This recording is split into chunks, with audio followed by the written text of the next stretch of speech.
the scary thing is, had I not gone OFM several years ago, I probably wouldn't be here with having this conversation. I would have been one of the Hughes statistics that hardly made it out of their 60s. Yeah, yeah, yeah. This is an interesting thing because you got on it when you found you were doing endurance sports and developing blood sugar control issues, and like you said earlier, you get your glucose stable and consistent, everything else seems to work right. Yeah, I got a real interesting graph that I saved from EGM. So I was doing a pre-race rehearsal, and I had to do an 80-mile ride, and I had my nutrition absolutely dialed in. And so with me, I have a very set 70 is the bottom. You can't change that. But my top level is 130, which is nothing. That's my green line. And that's nothing when you're doing athletics. Yeah. Right. And I try to keep it, as straight, flat as I can. And I mean, it's just this little wavy line right in between the green. 2 weeks later, I ran out of Vespa, and I ran out of one of my strategic carbs that I use. During that, I was all over the place. I mean, you could see when I took what I replaced my strategic carbs with, you could see it go up, and then I go down, and it go up, and it go down, and the whole thing was I had just these brief moments where I was within the lines, and it felt terrible. That's one of the things I say about Vespa and fat adaptation. It makes you blood sugar stable. Yeah. And so not only for the physical effort to supply the energy, but blood sugar stability is key for motor function, mental focus, and fine motor skills. Because you actually lose your focus and fine motor skills well before you sense the fatigue. So before you sense it, you've lost that what they call that edge, and that's a big thing, is keeping that blood sugar stable. Now, the big thing here for the audience to understand is the reason James has it stable isn't because he's trying to manage his glucose. He's trying to optimize his fat metabolism, because the more you get that fat burning going, the less your glucose is going to fluctuate. Because, as you know, as a pharmacist, glucose is very tightly controlled. Normal fasting blood sugar in a human amounts to 1 teaspoon of glucose as blood sugar in your cardiovascular system. So it's very tightly controlled. It can go up and down. And this is why pacing your blood sugar is sort of going to drive you insane. Yeah, the one thing about Vespa that's been so significant for me, and I've said this multiple times, is if I can keep my head in it, I can make my body do anything. And with the focus and the concentration you have when you're burning fat as opposed to sugar, allows you to do extend, because you're not just, you haven't lost the concentration and focus piece of it. A lot of people have misconceptions. They think it's a keto diet or a low carb diet, and it's like you're tracking macros and you're counting calories and you're like staying away from certain foods. I mean, what would you have to say to that? So now that you're like 18 months into it. Well, now I'm 4 years into it. 4 years into it. Yeah. Yeah, but I can tell you, my wife kind of plays around with the same thing as well. She's not an athlete, but she likes the way it makes her feel.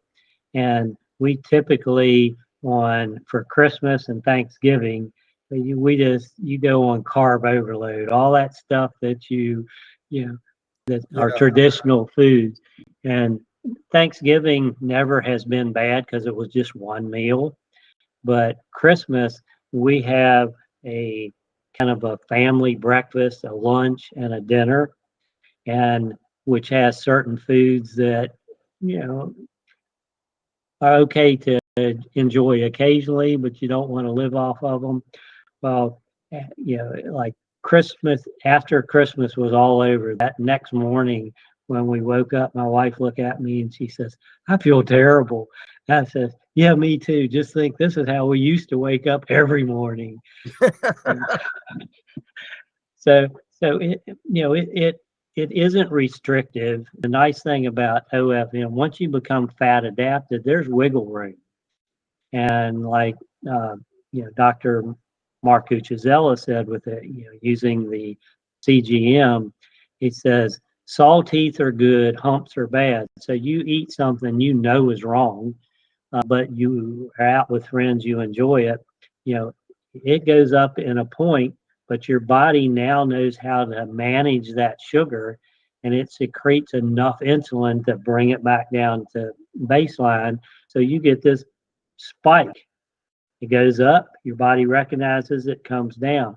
What's bad is when you eat something and it goes up pretty high, but it's a hump, and your body struggles to get it back down. He says, that's a food that you probably should avoid, but it also means there's something that is causing your body not to recognize that and take care of it. So when you learn those foods, there's a lot of things that you think are bad for you that are not, and some things that you think are good for you that are not. But as you become more and more fat adapted, you're not going to get, even if you eat more carbs than you should, your body is able to handle it and take care of it and bring you back to baseline really quickly. Yeah. And that's what we call building metabolic capacity, because when you build your metabolic capacity, you're building your mitochondria, which takes place on fat beta oxidation, which is the true fat burning state. And when you build that metabolic capacity, you get the metabolic flexibility, you get the carb tolerance, and you also stay somewhat sensitive to insulin. And the other thing is when the only way you can build a lot of mitochondria and big mitochondria is through fat metabolism, and one of the lead ups to that is oxygen. So developing your cardiovasculature, which means getting the inflammation down, getting it fat burning, because you have to, to burn fat in beta oxidation requires twice the oxygen per ATP as glucose. And this is, one of the things when they talk about the Warburg effect in cancer, that it's aerobic glycolysis. So as the cells have less capacity to less oxygen carry capacity to the cells, you shift from beta oxidation to more glycolysis. And then as you go to more glycolysis, you just don't have the potential, and you have the demand for more glucose. So it's like you really got to build that up, and exercise is one of the big levers, and it's not just aerobic exercise, it's aerobic exercise combined with tempo, combined with intensity, resistance, because those are all huge signaling mechanisms to increase aerobic capacity and metabolic capacity. Right. Yeah. And it's been huge in not only my training, but my racing. Yeah. So what would you say to athletes out there, whether they're cyclists, runners, triathletes, CrossFitters? I mean, you've got a particularly unique perch for being a pharmacist and being in healthcare and seeing what's going on in that realm, to being an athlete yourself and having had this recent health event and the one you had 4 years ago that got you on this journey. Well, one thing is don't just rely on the drugs to fix the problem. This is coming from a pharmacist, folks. Yeah. I mean, I make my living by selling you people drugs, but don't rely on that as your first line of defense. Try to fix it. I see people that I went to high school with come in, and the list of their drugs are like, my gosh. And then my second, oh my gosh, is that would be me if I hadn't have done this. So, they don't feel good. They don't look good. They don't have the energy and everything. And they're keeping alive through drugs. I'd rather, feel good, do all the stuff I want. People look at me and says, 70 years old and you're doing full Ironman? I said, yeah, now I'm going to do a 40-mile trail run. It's going to, so, you take the drugs when you have to manage an acute condition. You don't want to use the drugs to manage a chronic condition. Well, But and that's what, this goes to another point we probably should stress, because you said, like you say, people look to the drugs for convenience and treat the symptom that's in front of them. And a lot of times the drug is treating a symptom and nobody's getting to the root cause. and that's a change from the way medicine used to be to the way medicine is now.